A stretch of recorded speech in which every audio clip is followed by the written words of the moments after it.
The brain remembers pictures, not words. How the brain learns English. Have you ever wondered why you keep forgetting? Why you study something today and it disappears tomorrow as if it never existed? Why you pour hours into reading a chapter, but the moment you close the book, your mind goes blank? Why you memorize English vocabulary again and again, but when you need to speak, every word vanishes? And why some people can glance at something once and remember it for years, while you study until you're exhausted and still feel stuck? Be honest. How many times have you gotten angry at yourself because your memory feels weak? How many nights have you spent studying, only to wake up the next morning and realize nothing stayed in your head? How many times have you asked yourself, what's wrong with me? Am I slow? Am I just not smart enough? But here's the truth. One of the most important truths you will ever learn about your mind. There is nothing wrong with your memory. You are not slow. You are not less intelligent. Your brain is not broken. You've simply been using it the wrong way. You've been trying to force your brain to remember words, even though your brain was never built to remember words. From the very beginning of human evolution, long before writing even existed, your brain was designed to survive by remembering images, faces, colors, landscapes, danger, movement. For millions of years, humans remembered the world through sight. But writing? Words? Letters on a page? They've only been around for a few thousand years, far too short a time for your brain to adapt. And yet every day, you try to memorize everything through words. Pages of words. Lists of words. Notes made of words. You force words into a brain that was designed for images. And then you blame yourself when you forget. But you forget not because you're slow. You forget because you're fighting against the natural wiring of your own brain. Your brain is not a machine for remembering text. Your brain is a machine for remembering pictures. Think about your own life. You can remember someone's face after seeing it for 5 seconds, but you can't remember their name. You can remember a movie scene from 10 years ago, but not the paragraph you read 10 minutes ago. You instantly recognize the Apple logo, the Nike logo, the McDonald's logo, after seeing it once. But you can't remember 3 lines from your meeting yesterday. You remember the final scene from Titanic in vivid detail, but you can't recall 5 bullet points from the chapter you studied last night. Does that seem strange to you? It shouldn't. That is exactly how the human brain was designed. And here's the part that might shock you. If you are trying to memorize everything through words, you are basically fighting against one of the most powerful biological machines nature has ever created. Your own mind. And you will lose that battle every single time. Not because you're not capable, but because you're using the wrong method. Imagine trying to ride a bicycle the way you drive a car. No matter how hard you try, no matter how determined you are, you will fail, not because you're incapable, but because you're using the wrong approach. Memory works the same way. When you study using only words, your brain shuts down.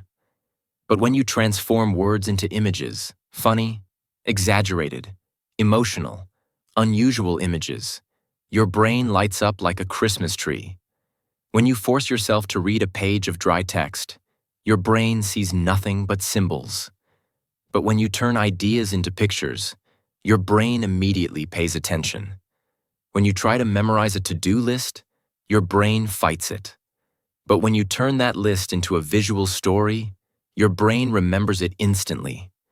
This is why you keep forgetting. And this is why today, in this one moment, everything about the way you learn and remember is about to change.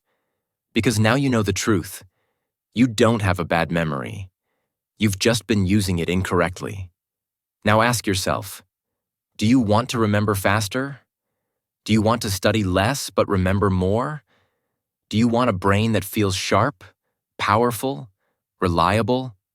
Do you want to break out of the endless cycle of study, forget, study again, forget again? If you're nodding right now, keep listening, because you are about to discover one of the most powerful secrets about human memory. A secret that, once you understand it, will make you look back and think, why didn't anyone teach me this sooner? Take a deep breath.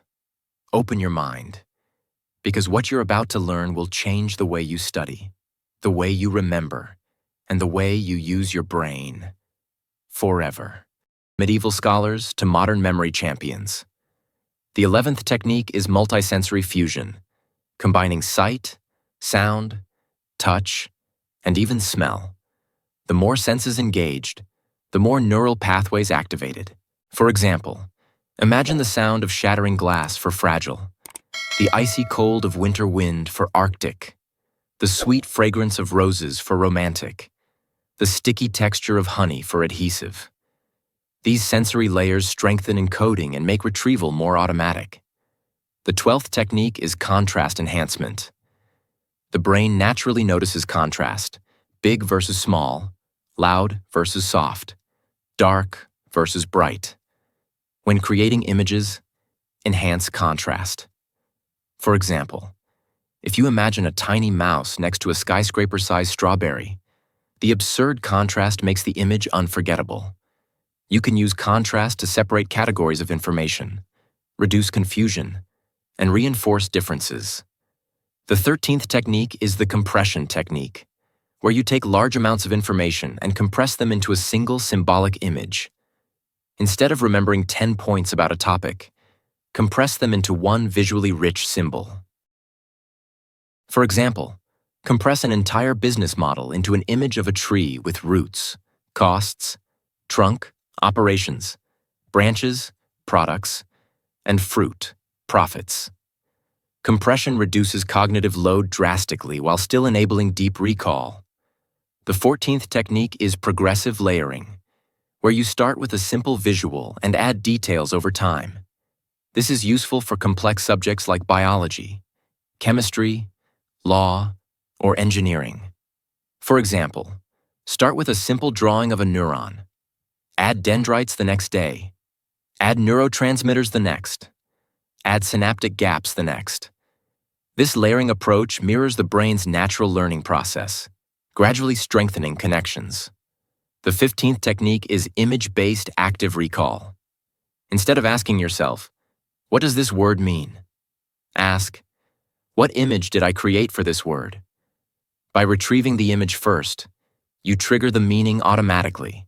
This method increases retention because recall strengthens neural pathways far more than passive review.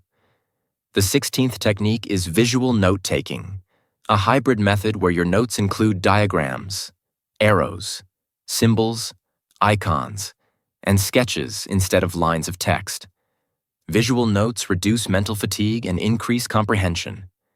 Students who take visual notes consistently outperform those who take purely verbal notes. Finally, the 17th technique is automatic visualization habit formation.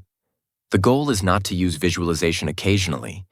It is to make visualization your default mode of thinking. You accomplish this by practicing micro-visualization.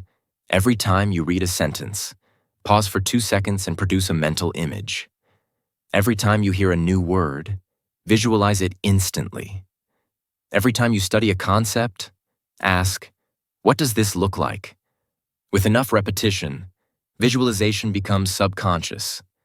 You stop trying to remember and start remembering naturally. When you combine these 17 image-based techniques, vivid visualization, exaggeration, emotion anchors, dynamic imagery, symbols, linking, story building, number shape, number rhyme, memory palaces, multisensory fusion, contrast, compression, layering, active recall, visual note-taking, and habit formation, you transform your brain from a weak verbal processor into a powerful visual memory engine. Learning becomes easier, faster, deeper. You rely less on brute force repetition and more on the brain's natural strengths. You retain information longer, retrieve it faster, and enjoy the process more. This is not magic. It is neuroscience in action. And now these tools are yours. Chapter 5. Why the Brain Remembers Emotion. Plus, imagery but forgets cold. Empty words. One of the most fascinating truths about human memory is that the brain does not store information based on logic. It stores information based on emotion. You remember the scene of the Titanic sinking not because it was part of your life, not because you studied it, but because the emotional impact of that moment was powerful, dramatic, and visually overwhelming. Yet in contrast, you can read 3 lines from a textbook, important lines, lines you try hard to memorize, and forget them completely within minutes. This contrast reveals a fundamental rule of memory. The brain remembers images infused with emotion, and it forgets words that carry no emotional weight. Why?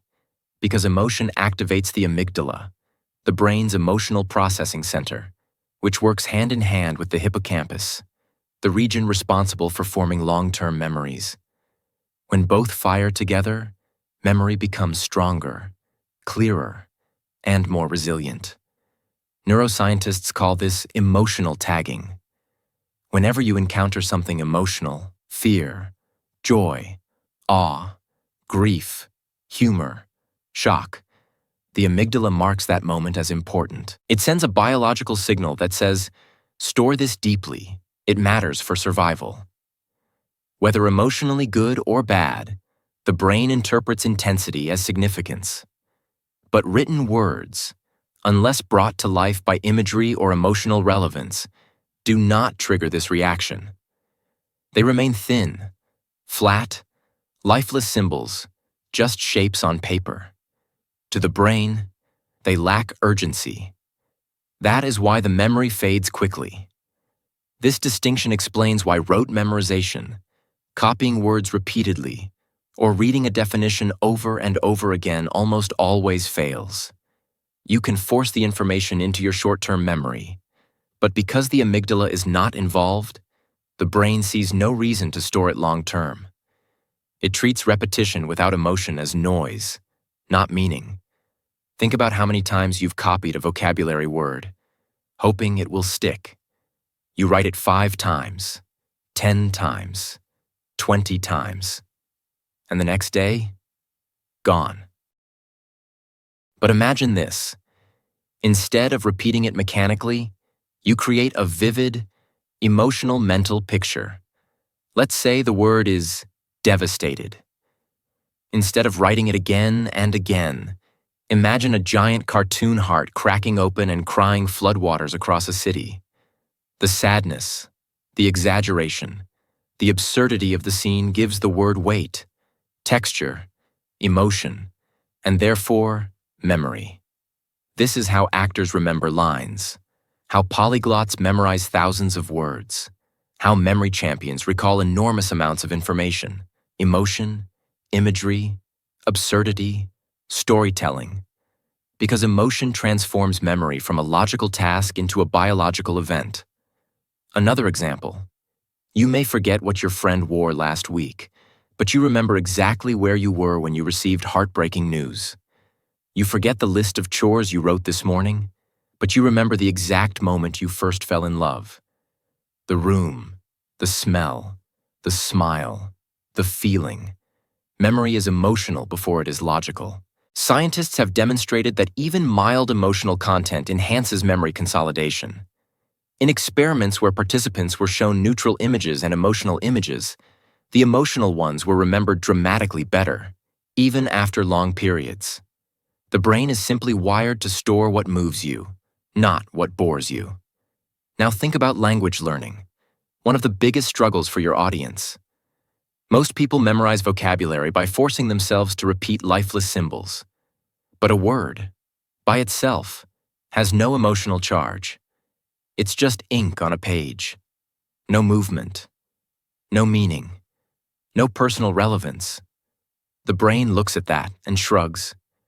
But when you attach a feeling, a humorous scene, a dramatic event, a shocking moment, a touching image, you bypass the brain's resistance and activate its natural memory machinery. For example, suppose you're learning the word reluctant. You could memorize the dictionary definition, sure, but the brain will forget it tomorrow. Instead, imagine a giant puppy refusing to walk because it's glued to the floor, looking at you with the saddest eyes ever. Suddenly the word reluctant is not an abstract concept. It's a story. It's emotional. It's alive. Or the word furious. Don't just memorize very angry. Picture a tiny hamster screaming while flipping over a table. Emotion, even humor, creates lasting neural pathways. This applies to academic subjects. 2. When studying history, attach emotion to events. When learning science, create dramatic images for processes. When learning business concepts, imagine them as characters with personalities. Learning stops being a cold cognitive task and becomes a visual emotional experience.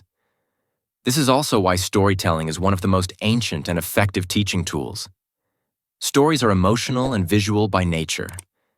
They activate the whole brain: language centers, sensory regions, motor regions, emotional circuits. Words alone activate only a small portion. When information becomes emotional imagery, your brain treats it as if it happened to you. It becomes autobiographical memory. Even if the story is fictional, the emotional imprint is real. That is why teachers who explain through stories are remembered. That is why motivational speakers are effective. That is why movies are unforgettable and textbooks are not. The final key insight is this: emotion does not need to be dramatic or traumatic. Even small emotional cues, humor, surprise, curiosity, are enough. The key is feeling something, anything, because feeling signals importance. And when the brain detects importance, memory locks in. So the next time you want to remember something, anything, ask yourself, what image can I create that makes me feel something? If the information is important to your goals, give it emotional life. This is the opposite of what most students do. They kill emotion. They flatten meaning. They turn learning into lifeless repetition. But the mind thrives on color, story, feeling, surprise. Words without imagery are almost impossible to remember. Words with emotion are almost impossible to forget. When you understand this, you stop fighting your brain and begin using it the way it was designed. Emotion plus imagery is not optional. It is the formula for memory. And once you master that formula, learning becomes not just easier, but extraordinary. Chapter 6. Story Method: Turning Lists into Unforgettable Visual Narratives. One of the greatest breakthroughs in memory training, the technique used by world memory champions, elite students, polyglots, and even ancient Greek orators, is something beautifully simple: the story method. This method transforms any list, sequence, or group of disconnected items into a single vivid narrative that your brain can remember effortlessly. The reason it works so well is that the human brain was never designed to memorize isolated units of information. A list of 10 random words, 20 vocabulary terms, 15 groceries, or 8 steps in a process means nothing to your memory system unless you attach them to something meaningful. Lists are unnatural. Stories are natural. When information is placed inside a story, the brain stops treating it as scattered fragments and begins treating it as a structured, emotional, visual experience. A story is simply easier to remember than a list because it has context, flow, imagery, and emotion. The hippocampus, the brain region responsible for consolidating long-term memories, is extremely sensitive to spatial and temporal sequences. When you create a story, you are building a sequence. When you inject imagery, you activate the visual cortex. When you add emotion, you activate the amygdala. And when you create a sense of narrative expectation, you activate the brain's prediction system, dopaminergic pathways. This multi-layer activation means your brain now has multiple retrieval routes leading back to the same memory. In essence, the story method multiplies your memory power without extra effort. To understand why, imagine being handed a list of 20 random numbers and asked to memorize them in order. You might feel stressed, overwhelmed, or confused. But imagine watching a short film where every number appears as part of a larger narrative. Suddenly, the sequence becomes intuitive, inevitable, and memorable. That is the heart of the story method. Now let's break it down into techniques and applications so you can use it immediately. The foundation of the story method is the principle of association. Your brain remembers things better when they are connected. If you give the mind one item, it will likely forget it.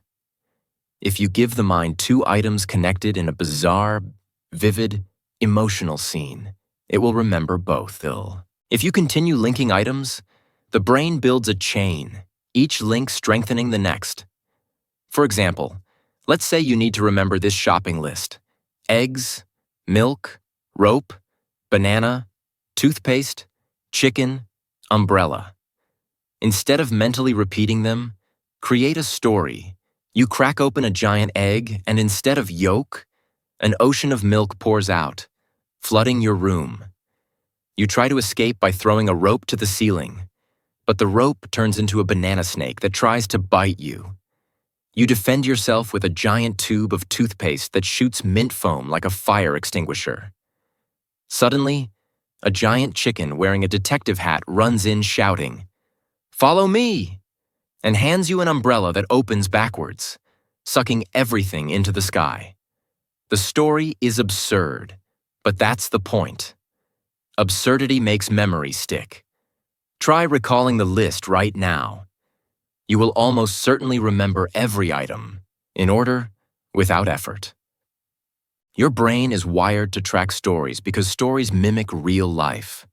Events unfolding in sequence, each action causing the next. Primitive humans passed knowledge, culture, survival wisdom, and history through stories, not lists. Our brains evolved to store experiences, not bullet points. Anytime you need to memorize a list, turn it into an experience.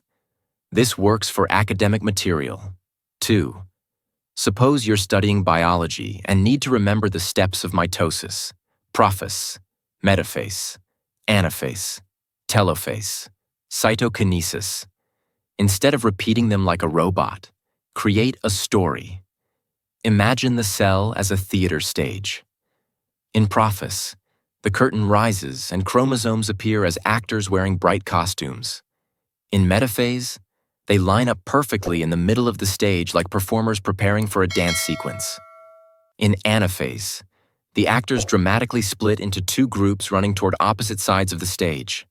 In telophase, two new curtains fall, creating two separate stages. And in cytokinesis, the entire theater splits in half, becoming two brand new theaters. Suddenly, what used to be a boring list becomes a cinematic experience. Students who use this technique not only remember the order, but understand the concept more deeply, because a story gives structure and meaning. Another example, if you need to remember the Bill of Rights for a test, turn each amendment into a character or scene that flows logically to the next. Freedom of speech becomes a giant megaphone shouting across the city. The right to bear arms becomes a bear wearing boxing gloves. Quartering soldiers becomes tiny soldiers trying to live inside your backpack.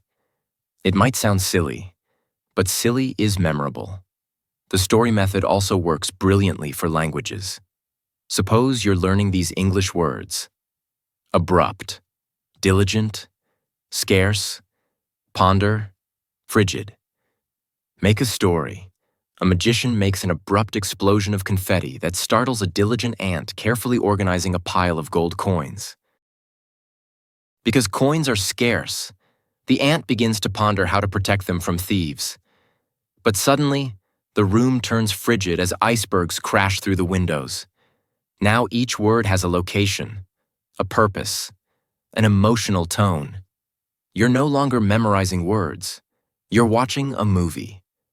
Another reason the story method works so well is that stories create a directional path for recall. If you remember the first scene, your brain automatically predicts what must come next. This predictive mechanism is part of the brain's reward system. When one scene triggers the next, your memory becomes a self-unfolding sequence. There is no need to force recall. Each image causes the next to surface. This is especially useful for speeches or presentations.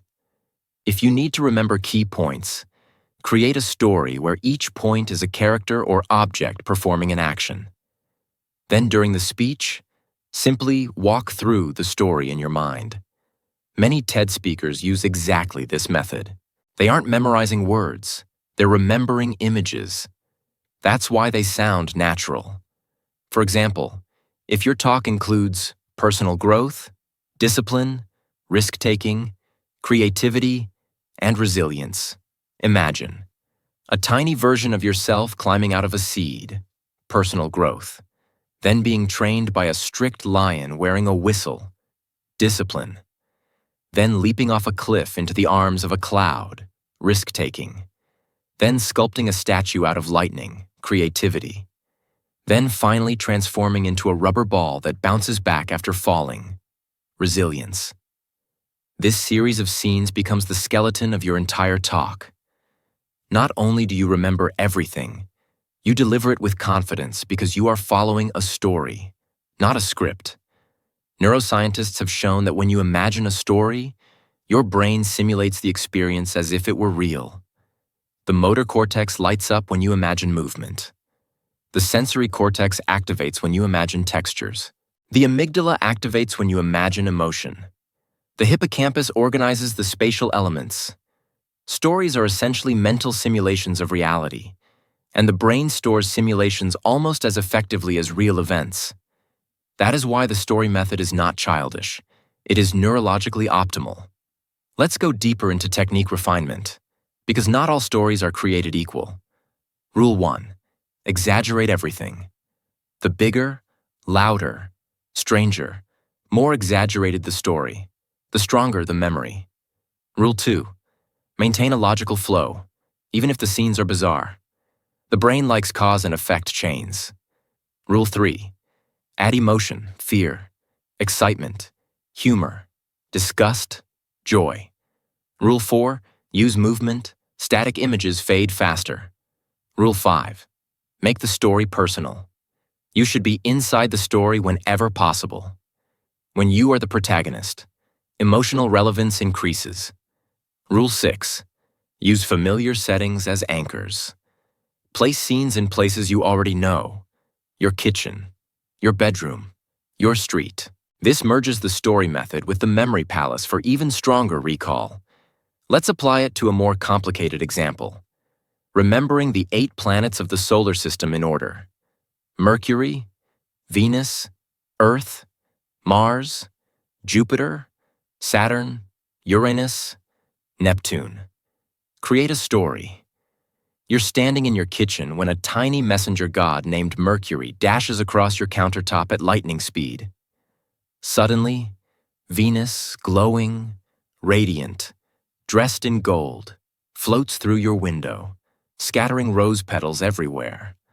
Earth enters next, but as a giant green globe rolling across your floor, nearly knocking you over. Then Mars stomps in as a red warrior wearing armor, shouting battle cries. Jupiter bursts through your ceiling as a massive king with swirling storm clouds around his crown. Saturn slides in after him, wearing huge sparkling rings like a hula hoop. Uranus drifts in upside down, spinning and giggling like a prankster. Finally, Neptune swims into the room on a wave of blue water, carrying a glowing trident. You will never forget the order again, not because you memorized it, but because you experienced it. This is the power of visual storytelling. It converts passive learning into active imagination. Your brain loves imagination. It is one of the most energy-efficient ways for the brain to simulate the world. Children naturally use the story method. Adults forget how. But the moment you bring it back, your memory awakens. Another advanced application of the story method is for long-term projects, such as organizing a business plan, writing a book, or preparing for exams. Convert chapters into story arcs. Convert themes into characters. Convert key points into scenes. The story becomes your map.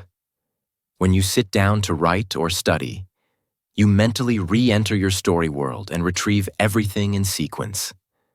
Let's consider a real example. Preparing for a law exam with 25 doctrines. If you convert each doctrine into an image and then link them in a narrative, you will recall them faster and more reliably than any student memorizing through repetition. Or imagine preparing for an anatomy test. Instead of memorizing lists of muscles, create a story where each muscle is a character performing its function. Students who use this method routinely outperform peers because they are using visual memory, emotional memory, and narrative memory simultaneously. The final layer of the story method is repetition, not mechanical repetition, but narrative reinforcement. Each time you replay the story in your mind, you strengthen the sequence. After a few repetitions, the story becomes automatic. At that point, memory becomes effortless. You no longer remember. You see. You feel. You walk through the narrative. That is why this method feels magical. It transforms the most boring information into something your brain enjoys processing. Learning becomes playful, creative, cinematic. And when learning is enjoyable, retention skyrockets. In the end, the story method is not just a technique. It is a philosophy of learning. Information becomes unforgettable when it becomes alive. When you choose to stop memorizing and start storytelling, you reclaim the natural way your brain was designed to learn. You stop fighting your biology and start using it. You turn lists into scenes, words into characters, facts into adventures. And the moment you do that, you unlock a level of memory you never knew you had. Chapter 7. Spaced Repetition, the Science of Remembering Forever. If imagery is the fuel of memory, then spaced repetition is the engine that makes it last forever. No matter how vivid or emotional your visualizations are, the brain still needs strategically timed reminders to transfer those memories from short-term storage into long-term consolidation. Spaced repetition is the scientifically proven method that does exactly that.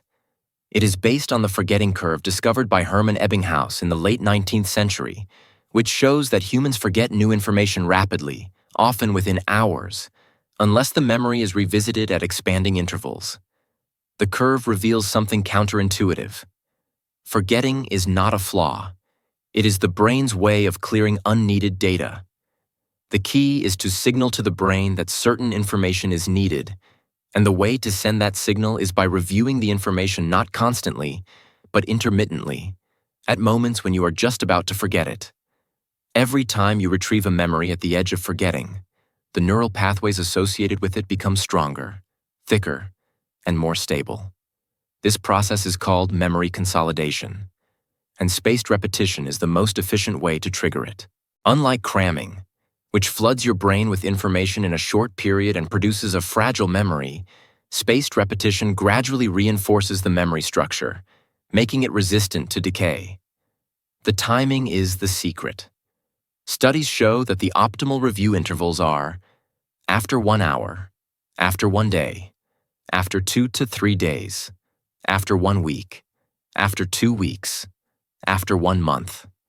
Reviewing too soon is wasted effort because the memory is still fresh.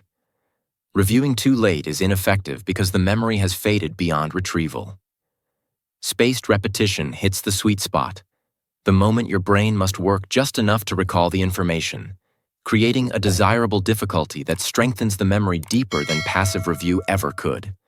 Modern learning tools like Anki, SuperMemo, and Quizlet use sophisticated algorithms based on this principle. They analyze your performance on each flashcard, detect how easily or how poorly you recalled it, and schedule the next review at the perfect interval to maximize retention. But you don't need software to use spaced repetition. You can apply it manually. After learning something, review it briefly in 1 hour. Later the same day, test yourself without looking. The next day, revisit the image or story you created. 2 days later, recall it again. then after a week, then 2 weeks. Each review feels surprisingly easy because your brain already encoded strong imagery, and spaced repetition simply tells your brain, keep this. It matters. The beauty of this method is that the total time spent reviewing is incredibly small, far less than traditional study methods. Yet the retention rate is dramatically higher. Pairing spaced repetition with the story method, visualization, and emotional imagery creates a memory system so powerful that forgetting becomes the exception, not the rule. With spaced repetition, you are no longer fighting the forgetting curve. You are using it to your advantage. You turn the brain's natural process into your greatest ally. And when you master this technique, learning stops being temporary and becomes permanent. Chapter 8. Apply it now. 3. Real-life scenarios.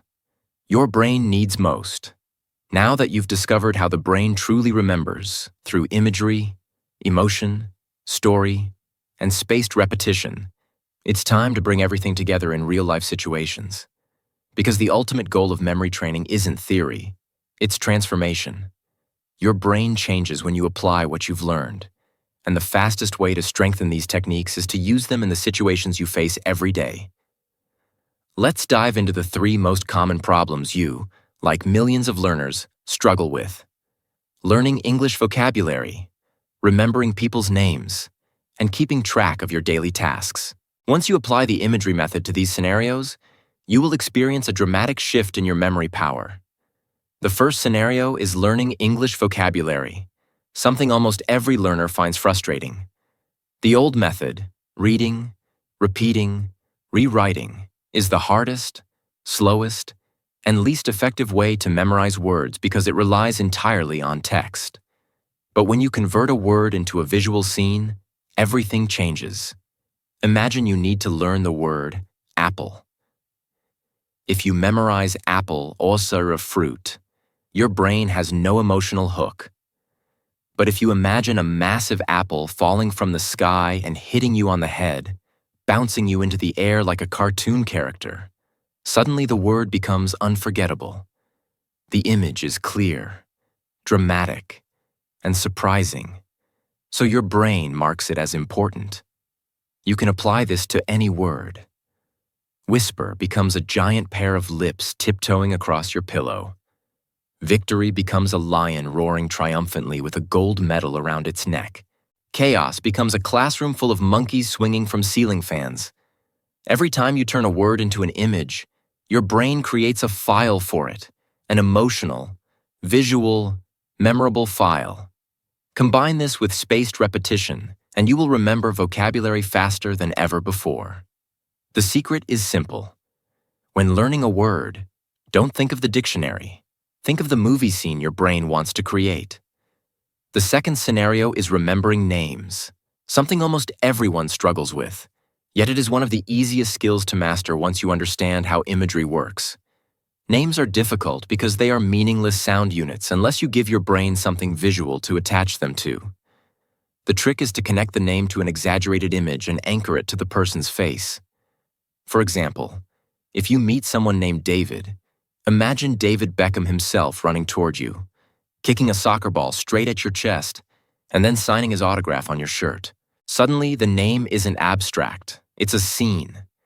Your brain isn't trying to remember David. It's remembering a celebrity, a soccer ball, an autograph, a dynamic, emotional moment. If you meet someone named Lily, imagine a lily flower spinning like a ballerina on top of their head. If their name is Jack, imagine Jack Sparrow sailing across their shoulder. If their name is Rose, imagine rose petals floating around their face whenever they speak. The more unusual the image, the more unforgettable the name becomes. You only need 2 to 3 seconds to create this link, and once you do, the name becomes extremely easy to recall. This technique not only improves memory, but also boosts your social confidence. People feel valued when you remember their names, and now you have a reliable system to ensure you never forget again. The third scenario is remembering daily tasks or to-do lists, a challenge that drains your mental energy and makes you feel disorganized when things slip through the cracks. Your brain hates remembering plain lists because they are dry, flat, and disconnected. But when you convert your tasks into a mini-story, they form a chain your brain naturally follows. Imagine you have 5 things to do today. Send an email, buy groceries, call your mom, work out, and study English. Instead of writing them and hoping your brain holds them, build a simple story. Imagine your laptop jumping onto your desk, begging you to send an email. Suddenly, a grocery cart crashes through the wall with fruits flying everywhere. Then the phone rings loudly inside the cart, your mom calling and shouting, "Don't forget me." Next, a pair of running shoes sprints across the floor, pulling you toward the gym. Finally, a giant English textbook floats down from the sky and opens itself in front of you like a magical spell book. This story takes only a few seconds to imagine, but now your tasks are linked. When you remember one scene, the next scene naturally triggers. Instead of trying to recall each item individually, you simply replay the story. This technique transforms your productivity because you are no longer relying on willpower. You are relying on the brain's natural strength, storytelling. These 3 scenarios, vocabulary, names, and tasks, cover a huge portion of your daily cognitive load. Once you learn to apply imagery automatically, you will notice your brain becoming sharper, faster, more organized, more creative. The tension you used to feel when trying to remember things fades away. Forgetting becomes rare. Confidence becomes natural. Learning becomes fun again.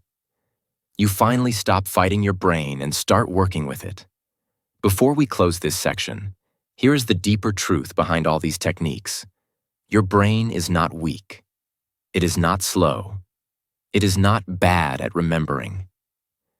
It simply needs the right kind of input. Words alone are not enough. Lists alone are not enough. Rote repetition alone is not enough. But when you combine imagery, emotion, story, and spaced repetition, you unlock the ancient architecture of your memory, the system that allowed humans to survive, adapt, innovate, and thrive for thousands of years. This system is inside you right now. You are learning how to activate it. And now, as we reach the end of this chapter, I want to speak directly to you. If this content is helping you, inspiring you, opening your mind, or making learning easier, then you belong in our community. This is English Stories, a place where we learn, grow, and master the brain together. Every video is designed to elevate your learning, boost your confidence, and help you transform your life through the power of memory, language, and storytelling. So if you want more lessons like this, more techniques, more insights, more step-by-step guidance, then make sure you subscribe to the English Stories channel, like the video, and turn on notifications so you never miss anything that could change the way you learn forever. Thank you for watching. Thank you for growing with us. And remember, your mind is far more powerful than you think. Keep learning, keep imagining, and I'll see you in the next lesson.